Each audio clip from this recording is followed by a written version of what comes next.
Hello મિત્રો, નમસ્કાર. તો બધાને જય દ્વારકાધીશ, જય શ્રી રામ. તો હાલ આપણે અમરેલી જિલ્લાના ખાંભા તાલુકાના ડેડિયાણ ગામે આવ્યા છીએ અને ડેડિયાણ ગામમાં આવેલું છે અમરધામ આશ્રમ. અને આપણે અમરધામ આશ્રમ છે ડેડિયાણ, એની આપણે મુલાકાત કરવાની છે.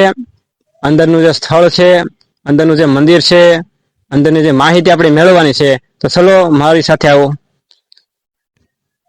તો તમને દેખાતું જ છે આશ્રમ અંદર. અહીંયા જો કલમો આવેલી છે, બગીચો છે, ને આ બધું જોઈ શકો કે બાળકો માટે હિંચકા ને બેસવાની એવી બધી સુવિધા કરવામાં આવી છે. આ બધું છે. અને હાલ અત્યારે ગણો તો આપણે અષાઢી બીજ હમણાં ગઈ છે, તો ત્યારે ભવ્યથી ભવ્ય અહીંયા અષાઢી બીજ નું આયોજન પણ કરો છો. ઉપર તમે જોઈ શકો છો, આપણે ઉપર મંદિર આવેલું છે રામાપીરનું, આપણે ત્યાં પણ જવાનું છે. અને આ બધું જો જોઈ શકો છો, આ બધું મિત્રો, આ બધું ભોજનાલય છે. આ બધું એવું સ્થળ બાળકો માટે રમત ગમતની સુવિધા પણ કરવામાં આવી છે. અને ભાવિ ભક્તો જે દર્શન કરવા આવે છે એનું રહેવાનું, રહેઠાણ ને આ બધું છે ને સુવિધા આ બધું કરવામાં આવે છે. તો તમને છે ને હું ઉપર લઈ જાઉં, આપણે ઉપર જે રામાપીરનું મંદિર છે ને, હું ત્યાં લઈ જાઉં તમને. તો ચલો મારી સાથે આવો તમે. તો મિત્રો, આપણે હવે છે ને ઉપર જવાનું છે. રામાપીરનું જે મંદિર છે ને ત્યાં જવાનું છે. તો આવી રીતની ભાઈ કહેવાય ને લોખંડની સીડી છે અડધેથી, ને પછી પગથિયા આવે છે. તો આપણે હાલ ઉપર આપણે જઈએ છીએ.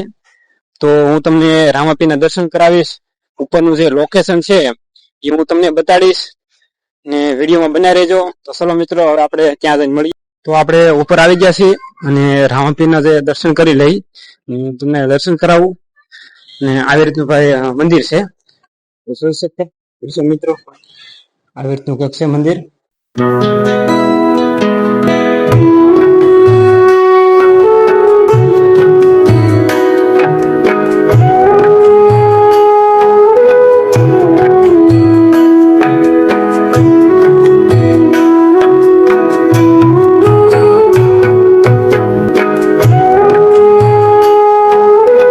આપણે અહીંયા પતરાનો જે શેડ છે અંદર આવી ગયા છીએ. અને અહીંયા જે છે ને તમે મારી પાસે જોઈ શકતા છો, અહીંયા પ્રસાદીની સુવિધા પણ કરવામાં આવે છે. તો ભાવિ ભક્તો જે છે અહીંયા પ્રસાદી લે છે. અને બાજુમાં જ એનું રસોડું પણ આવેલું છે. તો હું તમને રસોડું પણ બતાડીશ. અને અહીંયા અષાઢી બીજનું જે આયોજન હતું ત્યારે કલાકારો પણ ઘણા બધા આવ્યા હતા અને ભાવિ ભક્તોની ભીડ પણ જોવા મળી હતી. અહીંયા તમે મારી એક્ઝેક્ટ પતરાના શેડની અંદર આવ્યા તો એની એક્ઝેક્ટ બાજુમાં એક રસોડું આવેલું છે. હું તમને રસોડાની પણ માહિતી આપું, રસોડું કેવું છે, કેવી રીતે તમને બતાડું. અને હા મિત્રો, વિશાળકાયામાં રસોડું આવેલું છે અને લાખો માણસોની રસોઈ આ રસોડામાં બને છે. તો આવું રસોડું છે. આવી રીતનું કંઈક આશ્રમ છે. તો જો તમે આ આશ્રમની મુલાકાત લેવી હોય તો તમે આજુબાજુના જો ગામડામાં રહેતા હોય તો આશ્રમની મુલાકાત જરૂર લેજો. બહુ મજા આવશે, બહુ આનંદ આવશે. તો આપણે વિડીયોની એન્ડ કરી. તો વિડીયો ગમ્યો હોય તો લાઈક, કોમેન્ટ અને શેર કરો નહીં ભૂલતા. તો આપણે હવે નેક્સ્ટ વ્લોગમાં મળીશું.